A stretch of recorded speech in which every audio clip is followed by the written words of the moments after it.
यहाँ पर देव द्वार है।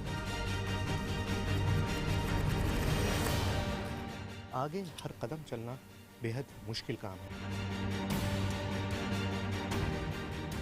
जो कहानी जुड़ी हुई है इन गुफाओं से कि भगवान राम यहाँ पर आते थे, भगवान राम इस गुफा में थे और उनकी वानर सेना उनके साथ यहीं पर मौजूद थी। यहाँ पर शिवलिंग है जिसके बारे में मान्यता है कि खुद भगवान राम ने इस गुफा में इस शिवलिंग की पूजा की थी।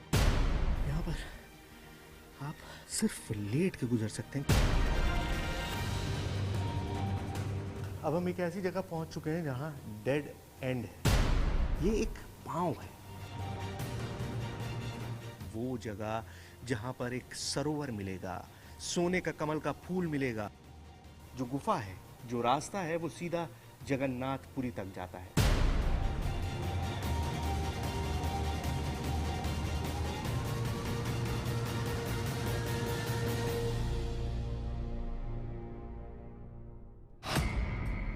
धरती से 150 फीट नीचे देश की सबसे लंबी गुफाएं, जहां आज भी मौजूद हैं श्री राम के महादेव। ओम नमः शिवाय च,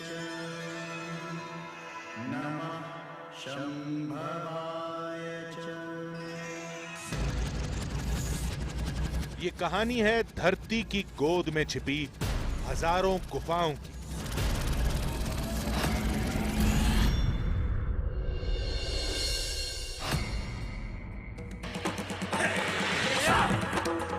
रामायण की एक अनदेखी विरासत की, श्री राम के अनजाने निशानों की और श्री राम के हाथों से सजाए गए महादेव के एक अनसुने रूप की। आज न्यूज़ 18 इंडिया की टीम शुरू करने वाली है अब तक का सबसे मुश्किल, सबसे बड़ा, सबसे खतरनाक मिशन। आज हम दाखिल होंगे कुछ ऐसी गुफाओं में जहां कुछ शोधकर्ताओं को छोड़कर आज तक कोई नहीं पहुंचा।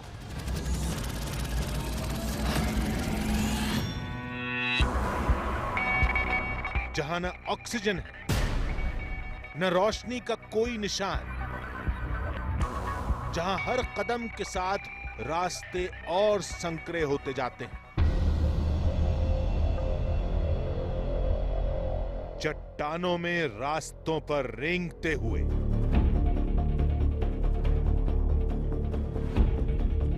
कंदराओं की भूल भुलैया में भटकते हुए, पानी की अनजान धाराओं पर फिसलते हुए हमें पहुंचना है इन गुफाओं के भीतर उस गलियारे तक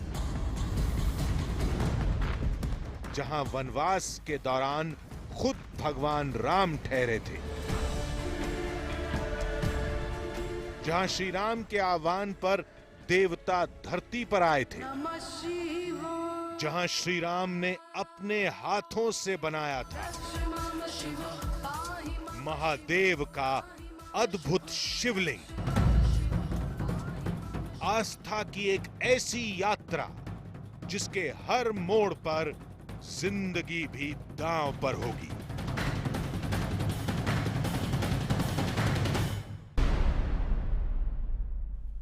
आधी हकीकत आधा फसाना। हमारी आज की कहानी जुड़ी है रामायण से, भगवान राम की कुछ ऐसी निशानियों से जो आज तक दुनिया के सामने नहीं आ पाई। रामायण में लिखा है कि भगवान राम वनवास के दौरान अलग अलग आश्रमों, अलग अलग गुफाओं में रहे। वनवास के दौरान उन्होंने शिव की आराधना के लिए अपने हाथों से एक शिवलिंग भी स्थापित किया था, लेकिन वो गुफा कौन सी है, कहां पर है, इसका रामायण में कोई जिक्र नहीं मिलता। लेकिन साल 1958 में एक भारतीय शोधकर्ता को छत्तीसगढ़ में देश की सबसे गहरी गुफा का पता चला। शोध हुआ तो वहां भगवान राम से जुड़ी तमाम निशानियां मौजूद थी। वहां शिव का वो अद्भुत शिवलिंग भी स्थापित था। हमें और आपको उस गुफा की जानकारी इसलिए नहीं मिली क्योंकि उस गुफा में किसी आम इंसान का पहुंचना लगभग नामुमकिन है।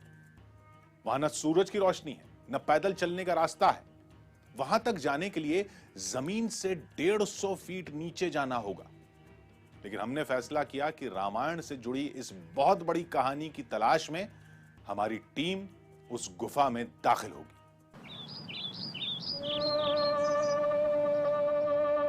मंगल भवन अमंगल हारी। 14 साल के वनवास में भगवान राम कहां-कहां गए, कहां-कहां रहे, रामचरितमानस में हर कथा का जिक्र मिलता है, जिसमें कहा गया कि भगवान राम ने 14 बरस के वनवास में तकरीबन 10.5 साल दंडकारण्य वन में बिताए। रामायण से जुड़ी निशानियों के मुताबिक दंडकारण्य वन का नक्शा कुछ ऐसा था। मौजूदा दौर में देखें तो ये वन मध्य प्रदेश, छत्तीसगढ़, महाराष्ट्र, आंध्र प्रदेश और उड़ीसा तक फैले थे। भगवान राम से जुड़ी कहानियों के कई सच्चे सबूत दुनिया के सामने आ चुके हैं,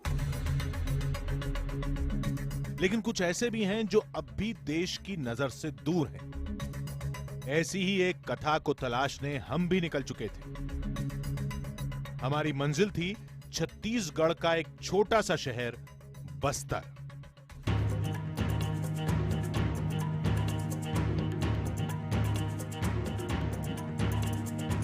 हमें उम्मीद भी नहीं थी कि शहर में हमारा स्वागत कुदरत की ऐसी बेपनाह खूबसूरती के साथ होगा।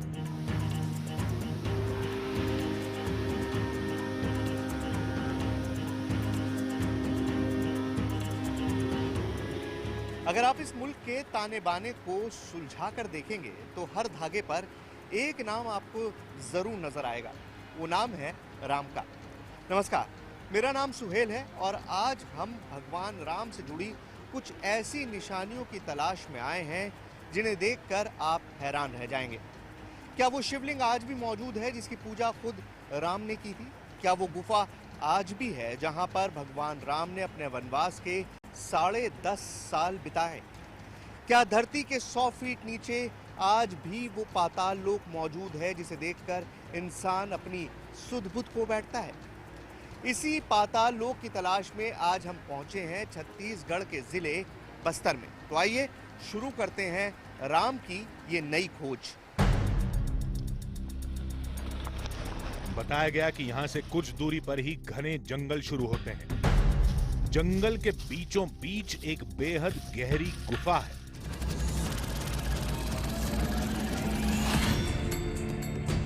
माना जाता है कि उसी गुफा में भगवान राम, लक्ष्मण और सीता कई दिन तक ठहरे थे, जिसका सबूत है गुफा के आखिरी छोर पर मौजूद एक शिवलिंग। लोग मानते हैं कि यह वही शिवलिंग है जिसकी स्थापना भगवान राम ने अपने हाथों से की थी और इसका जिक्र खुद रामचरितमानस में भी हुआ है। भगवान राम जी को 14 वर्ष का वनवास दिया गया तो सारे लोग जानते हैं, तो उनको दंडकारण्य में ही भेजा गया था। तो इसलिए लोगों का ये ख्याल है कि भगवान राम यहाँ पर इस दंडकारण्य की एरिया में 10.5 साल तक लगातार घूमते रहते, जैसा वाल्मीकि रामायण में इसका जिक्र आता है। लोगों ने बताया कि इन इलाकों में तमाम ऐसी निशानियां हैं जो रामायण की कथाओं से मेल खाती हैं। कितनी खूबसूरत जगह है ये, चारों तरफ माने प्राकृतिक सौंदर्य बिखरा हुआ पड़ा है। तो यहाँ पर ऐसी जगहों में जरूर ही ऋषि मुनियों के आश्रम रहे होंगे।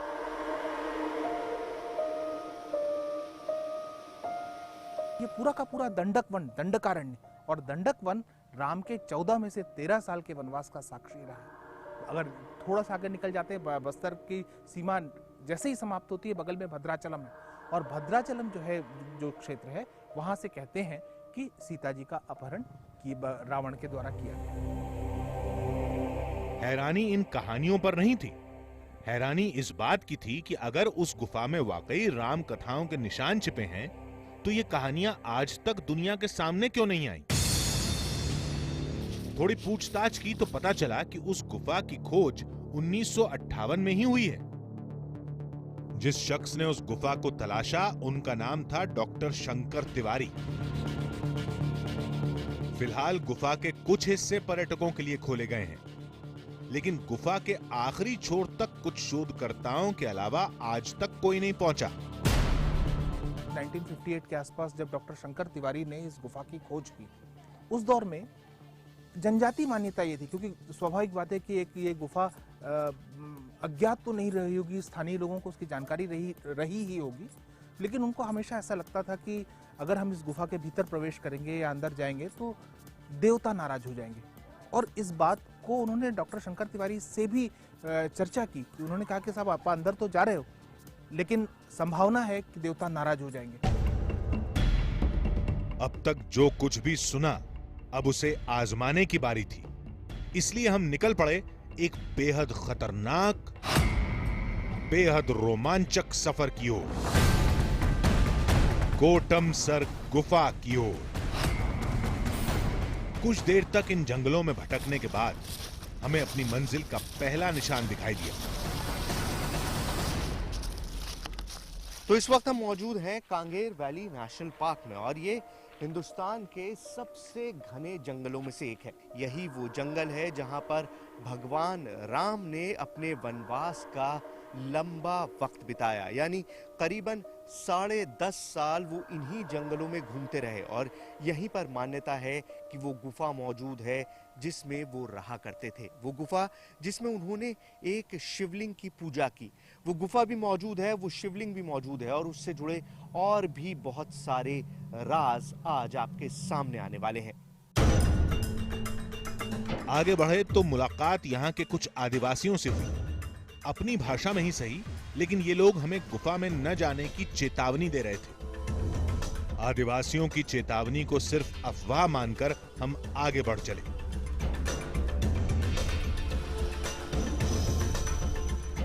करीब आधे घंटे के सफर के बाद हम उस जगह तक पहुंचे जहां से असली इम्तिहान शुरू होना था। तो अब हम कुटमसर गुफा के बहुत करीब हैं, लेकिन यहाँ पहुँचते ही जिस चीज़ पर सबसे पहले नज़र पड़ी है वही ये वार्निंग, यानी चेतावनी। और इस बोर्ड पे साफ साफ लिखा है कि अगर आप इस गुफा में जाते हैं तो आप अपनी जिम्मेदारी पर जा रहे हैं, और आपके साथ होने वाली किसी भी दुर्घटना के लिए कोई भी और जिम्मेदार नहीं होगा। यानी यहाँ पर पहला कदम रखते ही हमको उस खतरे का एहसास होने लगा है जो अब शायद हमारे सामने है। ये पढ़कर धक्का सा लगा। सोचा अंदर जाने से पहले कुछ जानकारों की सलाह ली जाए, लेकिन उनकी बातों ने धड़कनें और बढ़ा दी। इस तरह की गुफाओं में जो है एक आम आदमी के लिए जाना हकीकत में बहुत खतरनाक है, क्योंकि मुहाना छोटा है, और जब छोटे मुहाने से आदमी अंदर जाता है तो जिसको हृदय की बीमारियां हैं तो शुरुआत से ही उसका बीपी बढ़ने लगता है यहाँ पर जो है। और उसके बाद छोटे मुहाने से जब नीचे जाता है तो 10, 25, 30, 50 जो सीढ़ियाँ हैं अंदर, उन सीढ़ियों से नीचे तक पहुँचने में जो है बड़ी तकलीफ होती है। तो इसलिए मैं मानता हूँ कि इस तरह की गुफाएं जो है एक आम आदमी के आने जाने के लिए खतरनाक हैं। दिल में एक डर भी था, लेकिन हौसला अब भी बुलंद था। सोचा जो होगा देखा जाएगा, लेकिन हम उस गुफा से खाली हाथ नहीं लौटेंगे।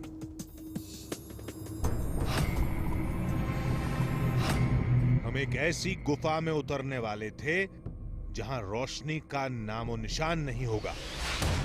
न जाने कौन से जानवर मिलेंगे, न जाने कौन सी मुसीबतों से सामना होगा। इस बात की भी कोई गारंटी नहीं कि हम उस गुफा से सही सलामत लौट पाएंगे। उस गुफा में जो भी जाता है वो लौटकर वापस नहीं आता। यहाँ पर भगवान राम और उनकी सेना ने वास किया था। यहाँ पर देव द्वार है, एक ऐसा रास्ता जिससे आप सीधे देवताओं के पास पहुंच सकते हैं। ये सारी कहानियां हमने भी सुनी और आपने भी सुनी, लेकिन इन कहानियों में कितनी हकीकत है और कितना फसाना? क्या वाकई इस रास्ते से होकर देव द्वार तक पहुंचा जा सकता है? क्या वाकई यहाँ अंदर उस तरह की झीलें हैं जहाँ पर वो कमल खिला है जिसमें से सोने जैसी रोशनी निकलती है? इन सारी कहानियों को जानने का सिर्फ एक तरीका है कि हम खुद इस गुफा में जाएं और देखें कि आखिर यहाँ पर हमें क्या मिलता है। आइए।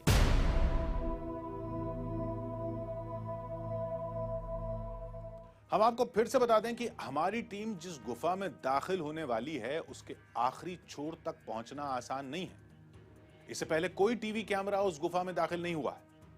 हमारे सामने भी बहुत से सवाल थे कि क्या गुफा के घुप अंधेरे में हम वो शयन कक्ष तलाश पाएंगे जहां वनवास के दौरान खुद भगवान राम के ठहरने का दावा होता है? क्या गुफा की हजारों कंदराओं के बीच हम उस शिवलिंग तक पहुंच पाएंगे? गुफा में चलते चलते कई बार ऐसा भी लगा कि हिम्मत जवाब दे जाएगी, लेकिन तमाम मुसीबतों से लड़ते हुए हमारी टीम लगातार आगे बढ़ती रही। तो चलिए शुरू करते हैं देश की सबसे गहरी गुफा में एक बेहद खतरनाक, बेहद हैरतअंगेज सफर। दिल में एक अजीब से खौफ के साथ हम गुफा के अंदर दाखिल हुए। गुफा के भीतर पहला कदम रखते ही आंखों के सामने अंधेरा छा गया। न रोशनी की कोई किरण, न रास्ते का कोई अंदाजा। 2 कदम अंदर आने के बाद से यहाँ पर इतना घुप अंधेरा है कि आप अपने हाथ को भी नहीं देख सकते। आप मुझे देख पा रहे हैं हमारे कैमरे की लाइट की वजह से, और आगे हर कदम चलना बेहद मुश्किल काम है। तो हम लाइट का इस्तेमाल करेंगे, लेकिन कोशिश ये करेंगे कि यहाँ का जो वातावरण है, जो नेचुरल एनवायरनमेंट है, जो पिछले कई सदियों से इसी तरह से बरकरार है, उसको किसी भी तरह का नुकसान ना हो। तो चलिए शुरू करते हैं। टॉर्च की रोशनी में गुफा की पहली झलक दिखाई दी थी। सब कुछ साफ साफ देख पाना मुश्किल था, लेकिन कुछ पत्थर दिखे थे जो इस अंधेरे में किसी हीरे की तरह चमक रहे थे।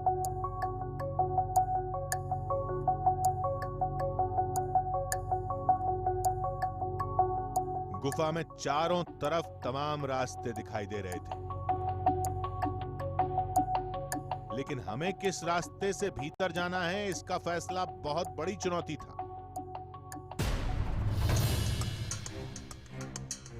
कैमरे की लाइट और सिर पर लगी टॉर्च के सहारे हम आगे बढ़ते गए।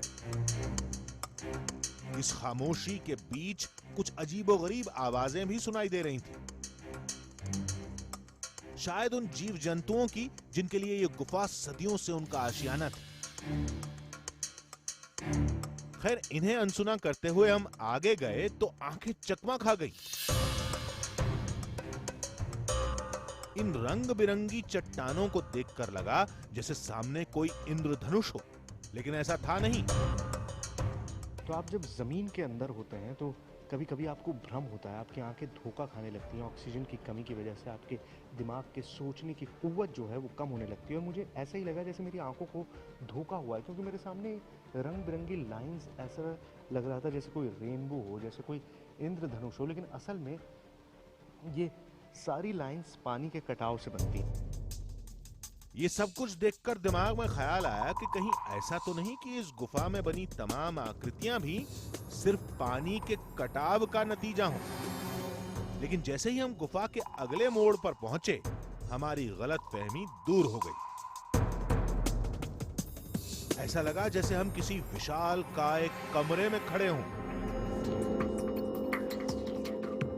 लोगों का मानना है कि यही वो जगह थी जहां वनवास के दौरान भगवान राम ने डेरा जमाया था।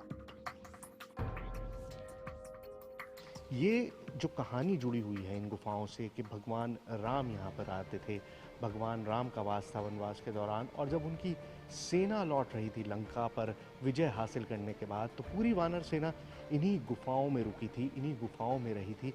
और ये बहुत मुमकिन है क्योंकि यहाँ पर ज़मीन में इस तरह के कितने बड़े बड़े चेम्बर्स हैं हमको नहीं पता। किसी ने भी अभी तक इनको पूरी तरह से देखा नहीं है, मापा नहीं है, किसी को भी अंदाज़ा नहीं है कि आखिर ये गुफाएं कहाँ से कहाँ तक जुड़ी हुई है। क्योंकि कहा तो ये भी जाता है कि गुफा जगन्नाथपुरी से भी जुड़ी हुई है, लेकिन इतने बड़े बड़े चेम्बर्स यहाँ पर होना वाकई हैरानी में डालने वाला है, बहुत ही ज़्यादा हैरतअंगेज़ है। ये सब कुछ तो सिर्फ शुरुआत थी।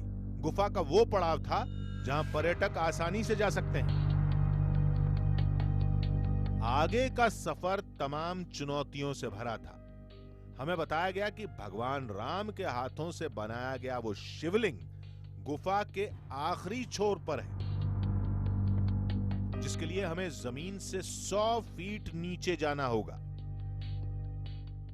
ये इतना छोटा रास्ता है, लेकिन खतरा बहुत है। हमको ये नहीं पता कि आगे रास्ता बंद है या खुला हुआ है।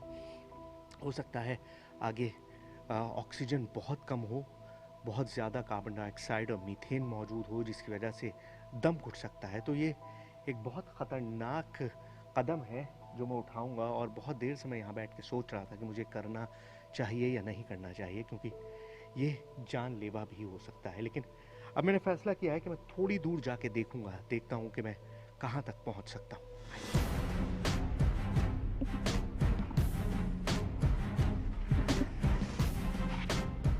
जमीन से सिर्फ 2 फीट का रास्ता। आगे जाना बहुत मुश्किल था, लेकिन रामायण से जुड़ी उस अद्भुत कहानी की तलाश में हम ये जोखिम उठाने के लिए तैयार थे। यहाँ पर आप सिर्फ लेट के गुजर सकते हैं, क्योंकि अगर आप उठ के जाने की कोशिश करेंगे तो दोनों तरफ जो पत्थर हैं आपके जिस्म को फाड़ के रख देंगे। But then I'm trying.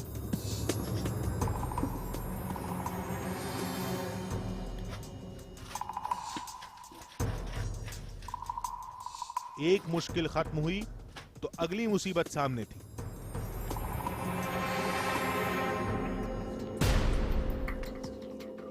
आगे का रास्ता इतना संकरा हो गया और कई मिनट तक हम ऐसे ही खिसकते रहे।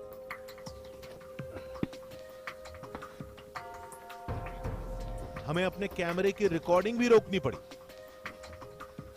तो हम इस पैसेज में पिछले 15-20 मिनट से खिसक रहे थे, और उसकी रिकॉर्डिंग भी मेरे पास मौजूद नहीं है, क्योंकि वहाँ कैमरा चलाने की कोई जगह नहीं थी। मेरे कैमरामैन कैमरा नहीं चला सकते थे।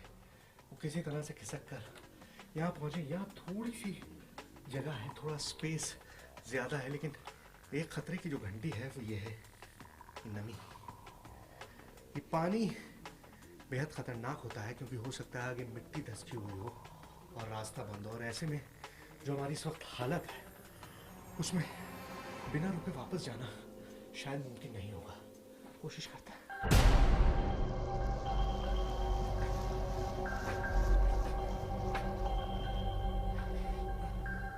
एक गलत कदम किसी भी अनहोनी को दावत दे सकता था।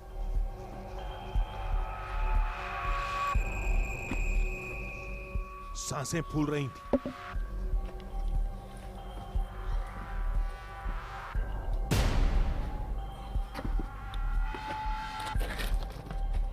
पैर लड़खड़ा रहे थे। चट्टानों से रिश्ता पानी आने वाली मुसीबत का इशारा कर रहा था। सबसे बड़ा डर था कि कहीं गुफा में आगे का रास्ता पानी में डूबा ना हो। चंद कदमों के बाद ही जिसका डर था वही हुआ। चलते चलते हमें गहरी खाई में गिरने से बाल बाल बचे।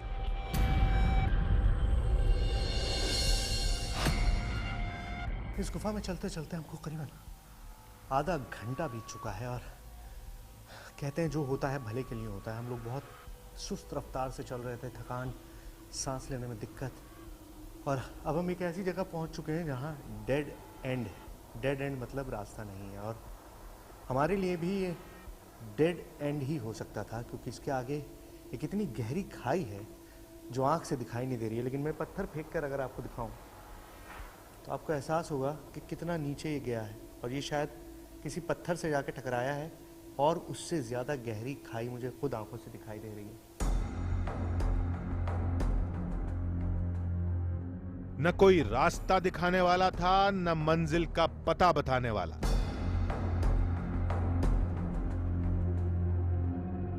गुफा के नए रास्तों को तलाशते हुए हम आगे बढ़ते रहे।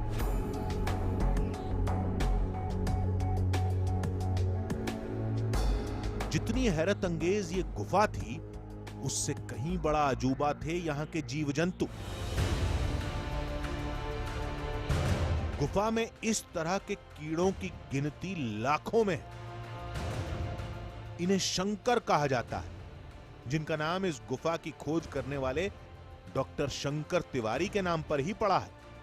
आप जानकर हैरत में पड़ जाएंगे कि यहां जितने भी जीव जंतु मिलते हैं वो अंधे होते हैं, यानी सदियों से इस अंधेरे में रहने की वजह से ये कीट पतंगे कुदरती तौर पर बिना आंख वाले होते हैं। इस गुफा में रोशनी नाम की कोई चीज़ है ही नहीं। यहाँ पर रोशनी आती ही नहीं है, इसलिए यहाँ पर मौजूद हर कीट, हर परिंदा, यहाँ तक कि मछलियाँ भी अंधी हैं। उन्हें रोशनी का कोई एहसास नहीं है, उन्हें नज़र नहीं आता है। और इसका एक नमूना ये है। हमारे कैमरे की तेज़ रोशनी में जो कीड़ा आपको दिखाई दे रहा है, इसका नाम डॉक्टर शंकर तिवारी के नाम पर रखा गया है, जिन्होंने उस गुफा की खोज की थी। ये कीड़ा हमारी रोशनी से भाग नहीं रहा है, अपनी जगह पर मौजूद है, क्योंकि इसको रोशनी दिखाई नहीं दे रही है। इसकी आंखें तो है ही नहीं। इसके ये बड़े बड़े एंटीना हैं। इन एंटीना की मदद से ये अपने आसपास महसूस करता है और तभी चलता है। मैं आपको दिखाऊंगा। अभी ये देखिए आप इसको, ये रोशनी में अपनी जगह पर है, बिल्कुल कहीं नहीं हिल रहा है। अब मैं इसके एंटीना पर हाथ लगाऊंगा, ये देखिए, और ये उड़ गया। एंटीना पर हाथ लगते ही वो सीधा मेरे ऊपर आया, और अब कहाँ है ये मुझे भी नहीं पता।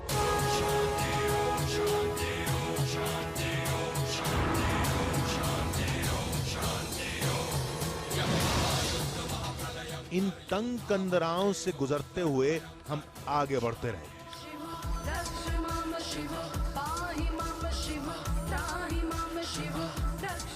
एक डर ये भी था कि अगर कैमरे की बैटरी खत्म हुई तो गुफा के घुप अंधेरे के बीच हमारा लौटना नामुमकिन हो जाएगा। इसलिए हमें जल्दी से जल्दी उस अद्भुत शिवलिंग तक पहुंचना था। नमः शिवाय। आपने बर्फ से बने अलग अलग शेप्स देखे होंगे, पहाड़ देखे होंगे बर्फ के, लेकिन यहाँ पर ये जो कुछ बना हुआ है ये पानी और कैल्शियम की बदौलत है। और आपको ऐसा लगेगा जैसे किसी ने संगमरमर से मूर्तियाँ तराशी हैं। ताजमहल जैसा सफ़ेद संगमरमर है और उसको तराश कर ये शानदार कलाकृतियाँ तैयार की गई हैं। लेकिन ये सब बना है सिर्फ पानी की टपकती हुई बूंदों की वजह से। और उसने ये मायावी संसार तैयार किया है, एक ऐसा संसार जिसके बारे में हम सुनते तो हैं लेकिन जिसको हम कभी आंखों से नहीं देखते। और आज आप पहली बार अपनी आंखों से हिंदुस्तान की सबसे रहस्यमयी गुफाओं को देख रहे हैं।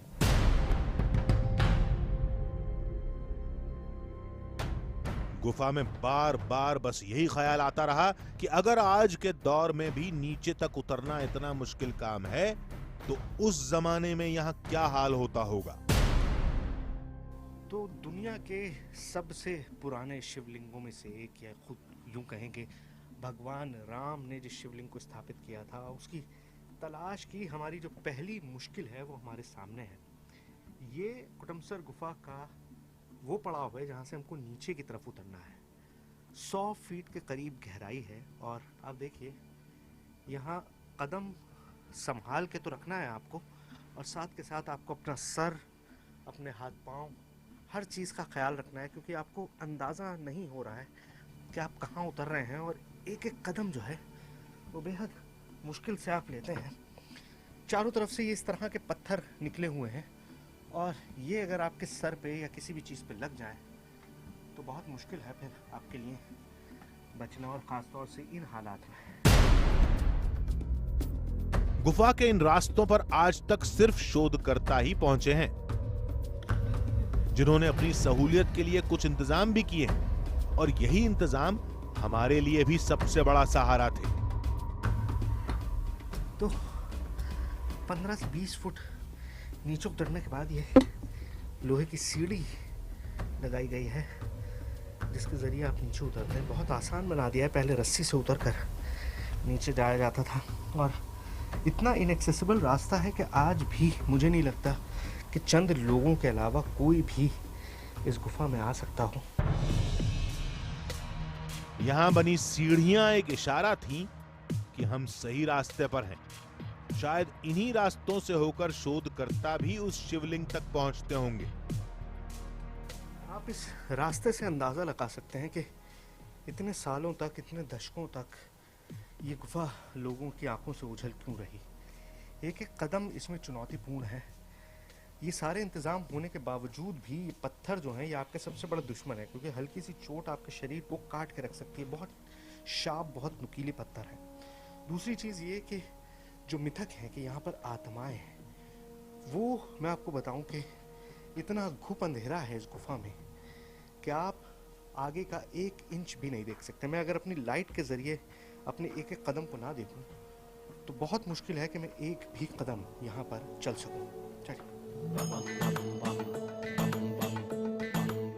हमें बताया गया कि शिवलिंग तक पहुंचने से पहले हमें स्वागत द्वार दिखाई देगा और उसी के बाद श्री राम के महादेव की अद्भुत दुनिया शुरू होगी। शायद हम उसी द्वार पर पहुंच चुके थे।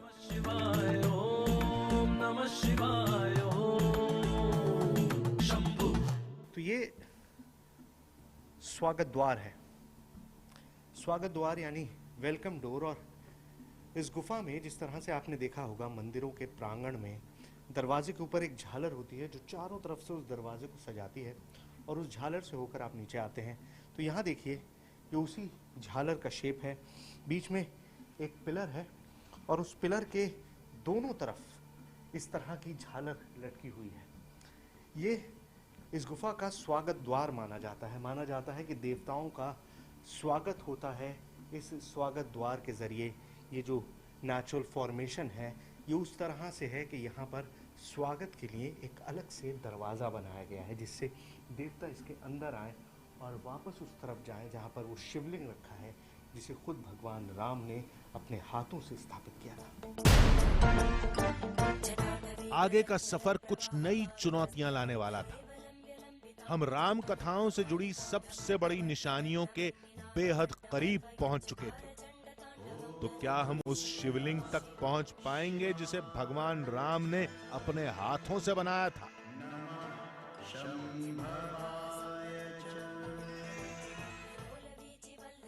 क्या उस कमरे की तस्वीरें कैमरे में कैद होंगी जहां वनवास के दौरान भगवान राम, लक्ष्मण और सीता बरसों तक ठहरे थे?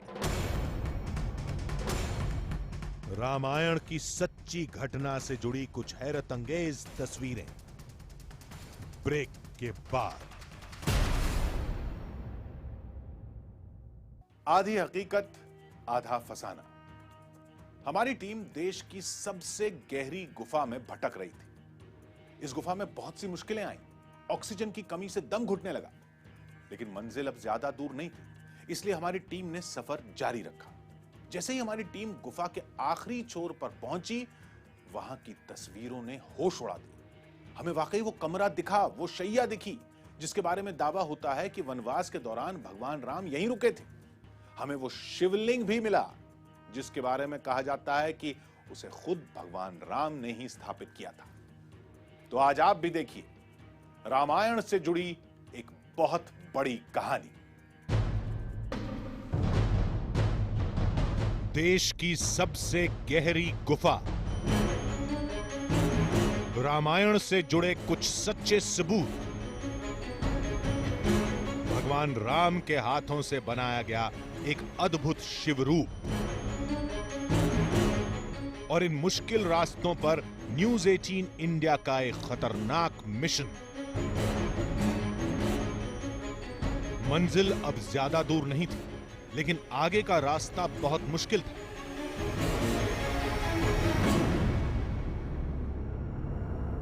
जिस गुफा में सदियों से या युगों से रोशनी ना आई हो, वहां पर जब रोशनी आती है तो क्या होता है? आप मेरे चारों तरफ देखिए, आपको बिलबिलाते हुए चमगादड़ दिखाई देंगे। ये चारों तरफ उड़ रहे हैं, रोशनी से बौखला गए हैं, इनको समझ नहीं आ रहा है कि यहाँ पर क्या हुआ है और इसीलिए ये बेहद ख़तरनाक हो जाते हैं। ये अग्रेसिव हो जाते हैं, हिंसक हो जाते हैं और ऐसे में ये बेहद खतरनाक भी साबित होते हैं। चारों तरफ उड़ रहे हैं और आगे हर कदम बढ़ाना हमारे लिए मुश्किल होता जा रहा है, क्योंकि जितना हम आगे जा रहे हैं, जितना हम गहराई में इस गुफा में जा रहे हैं, उतने ही ज़्यादा चमगादड़ चारों तरफ उड़ते हुए नजर आ रहे हैं। श्री राम के महादेव की तलाश में हम आगे बढ़ रहे थे। मंजिल थोड़ी दूर थी, लेकिन शिव से पहले हमें शिव शक्ति की अद्भुत तस्वीरें जरूर दिखाई दी। जहाँ शिव है वहाँ शक्ति का होना लाजमी है, और जब से हम इस गुफा में आए थे तब से हम वो तलाश रहे थे जो गांव वालों ने हमें बताया था। उन्होंने हमें बताया था कि जब आप इस गुफा में काफ़ी अंदर जाएंगे तो आपको महसूस होगा कि दो आंखें आपको देख रही हैं। ऊपर देखिए, ये दो आंखें हैं, आंखों का स्वरूप है। आपको चंद सेकंड लगेंगे और आपने पहचान लिया होगा कि ये आंखें हैं। ये आंखें देवी की हैं, वो आंखें जो इस गुफा में घुसने वाले हर आदमी को देखती हैं, जांचती हैं, परखती हैं, और जब उनकी मर्जी होती है तभी यहां से आगे बढ़ने दिया जाता है। चट्टान पर बनी इस आकृति को गौर से देखा। वाकई ऐसा लगा जैसे देवी का चेहरा आंखों के सामने हो सकता है ये सब कुछ कुदरत का इत्तेफाक हो, लेकिन इतने सारे इत्तेफाक एक साथ होना भी एक अजूबा है। थोड़ा और बढ़े तो जमीन पर पैरों के विशालकाय निशान दिखाई दिए। ऐसे निशान जो किसी इंसान के नहीं हो सकते। इन निशानों पर आदिवासियों की अलग अलग मान्यताएं हैं। हम आपको बताते रहे हैं कि इस गुफा का सीधा ताल्लुक रामायण से है, और जैसा कि यहाँ के आदिवासी मानते हैं कि यहाँ पर आदि मानव काल से ही कोई ना कोई रहता आया है। वो कौन लोग थे इसके बारे में तो बहुत सारे कयास हैं। कुछ लोग मानते हैं कि वो वानर सेना थी, कुछ लोग मानते हैं कि खुद भगवान राम भी इस गुफा में रहे थे। लेकिन मैं आपको एक बहुत चौंकाने वाली चीज़ दिखाऊं जिस पर मेरी नज़र पड़ी। आप ये देखिए, अगर आप थोड़ी इमेजिनेशन लगाएंगे तो आप समझ पाएंगे कि क्या है ये, और ये उंगलियों के निशान। ये एक पाँव है, ये पाँव है, एक पंजा है जिसमें ये आपका पीछे का हिस्सा है और ये फिंगर्स हैं।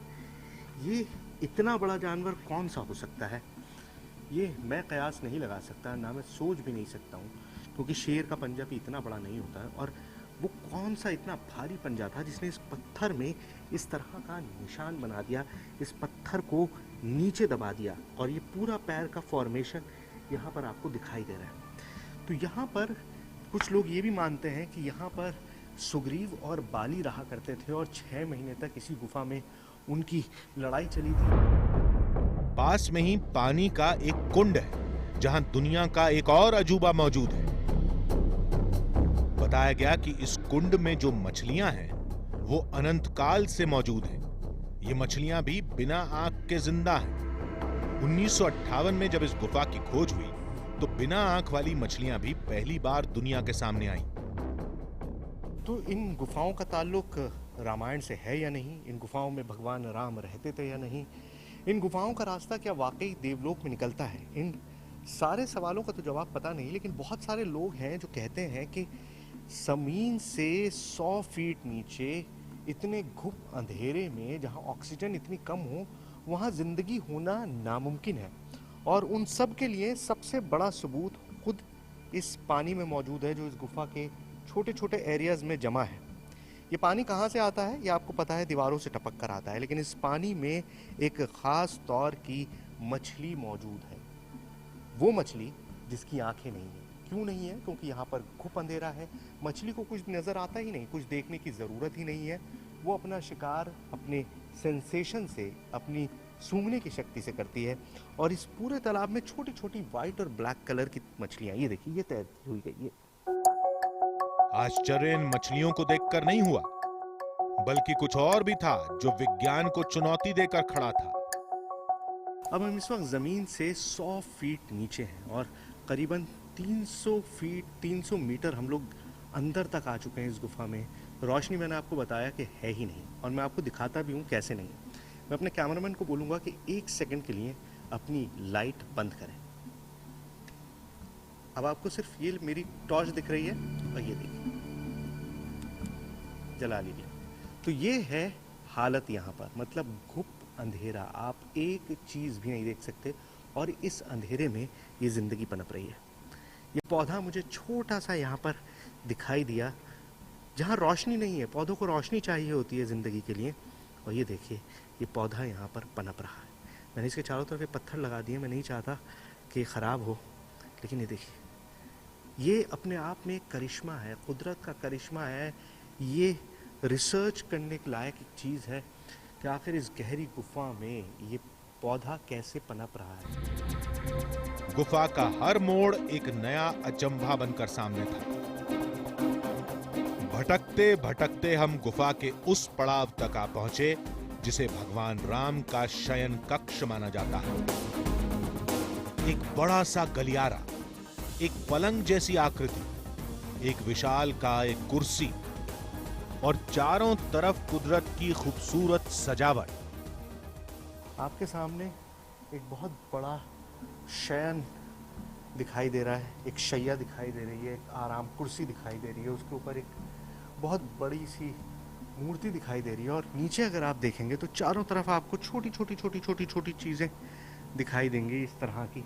ये भगवान राम की वानर सेना है। भगवान राम इस गुफा में थे और उनकी वानर सेना उनके साथ यहीं पर मौजूद थी, और वो सभी वानर अभी भी यहाँ पर इन पत्थरों के रूप में मौजूद हैं।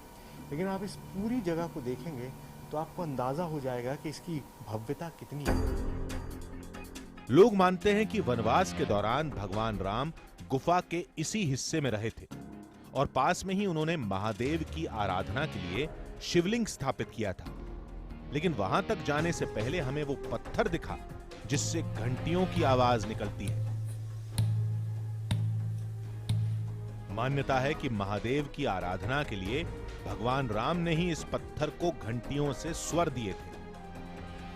तो मुझे बताया गया कि 1982 में यहाँ पर आकाशवाणी से एक टीम आई थी और इस गुफा में आकर उन्होंने यहाँ के पत्थरों के साथ म्यूज़िक रिकॉर्ड किया, और म्यूज़िक ऐसा था जिसे सुनने के बाद हर कोई उसका दीवाना हो गया। अब इस कहानी में कितनी सच्चाई है मुझको नहीं पता, मैंने सुना और वैसे के वैसे ही मैंने आपको बता दिया। लेकिन यहाँ पर कुछ पत्थर ऐसे हैं, जैसे हमने एक आपको चेम्बर दिखाया था जहाँ हम नहीं जा पाए, ऐसे पत्थर हैं जो बचते हैं। अब मैं आपको बताऊँ, उनमें से ध्वनि तरंगें निकलती हैं। आप इसको सुनिए।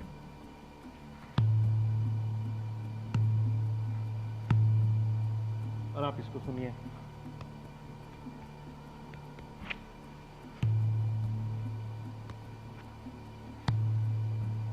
मतलब ये बिल्कुल बराबर में है ये दोनों, और इसमें से ध्वनि तरंगें निकल रही हैं, ऐसी तरंगें जिनको आप महसूस कर सकते हैं। बहुत देर तक ऐसा लगता है जैसे वाइब्रेशन हो रहा है, अंदर कोई तार बंधे हुए हैं जो बजे जा रहे हैं।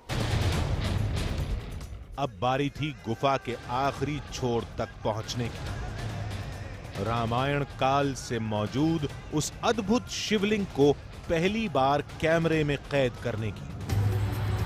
गुफा के तंग गलियारों में सांस लेना भी मुश्किल हो रहा था, लेकिन तभी जैसे हमारी सारी थकान दूर हो गई। वो शिवलिंग हमारी आंखों के सामने था। वाकई एक अद्भुत शिवरूप, जैसे इसे किसी इंसान ने ही तराशा हो। शिवलिंग पर लगे ये तिलक, ये चुनरी सबूत थे कि यहां के आदिवासी आज भी इस शिवलिंग की पूजा करने आते हैं।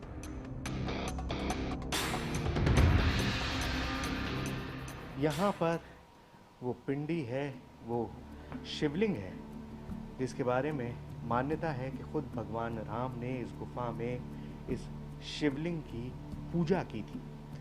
आपको बताऊं, यहाँ से एक पीछे रास्ता है गुफा का। उस रास्ते के बारे में कहा जाता है कि वो रास्ता सीधा जगन्नाथपुरी तक जाता है। ये रास्ता जगन्नाथपुरी जाता है या नहीं ये किसी को भी नहीं पता, क्योंकि यहाँ आगे रास्ता बेहद संकरा है और लोग मानते हैं कि इसी रास्ते से आप देवलोक भी पहुँच सकते हैं। लेकिन अगर आपके कर्म ठीक नहीं होंगे तो आप इसी गुफा में कहीं सड़ कर मर जाएंगे। और अगर मैं यहाँ से भी महसूस कर रहा हूँ, कैमरे से मैं आपको सिर्फ तस्वीर दिखा सकता हूँ, अभी 4D 5D का ज़माना नहीं है कि मैं आपको स्मेल दिखा सकूं। और मुझे जो यहाँ से स्मेल आ रही है वो बेहद जहरीली गैस की आ रही है, मीथेन की आ रही है। इसीलिए आगे कदम शायद कोई भी इसीलिए नहीं बढ़ाता क्योंकि आगे बहुत खतरनाक गैस का एक भपका आ रहा है जो ये बता रहा है कि आगे जाना सिर्फ मुश्किल नहीं है, नामुमकिन भी है। तो इस शिवलिंग को देखिए, ये वो शिवलिंग है जिसके बारे में मान्यता है कि भगवान राम ने इस शिवलिंग की पूजा की थी जब वो वनवास में थे, जब वो इस इलाके में घूम रहे थे 10.5 साल तक, तब इस शिवलिंग की वो पूजा करते थे। यानी कि यहाँ की मान्यताओं को माने तो वनवास के दौरान भगवान राम इसी गुफा में रहे थे। इसी गुफा में उन्होंने अपने हाथों से इस शिवलिंग की स्थापना की थी। लंका विजय के बाद भी भगवान राम की वानर सेना ने इसी गुफा में डेरा जमाया था। सच क्या है हम नहीं जानते, लेकिन इतना जरूर जानते हैं कि राम कथाओं से जुड़ी इस गुफा में पहली बार कोई टीवी कैमरा पहुंचा है। पहली बार श्री राम के महादेव दुनिया के सामने आए हैं।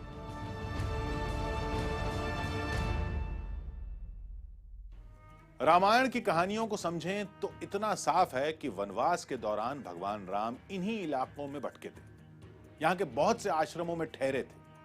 शायद इसलिए बहुत से जानकार मानते हैं कि कोटमसर की गुफाओं में भी भगवान राम ने अपना डेरा जमाया होगा। रही बात उस शिवलिंग की, तो वो वाकई मौजूद है।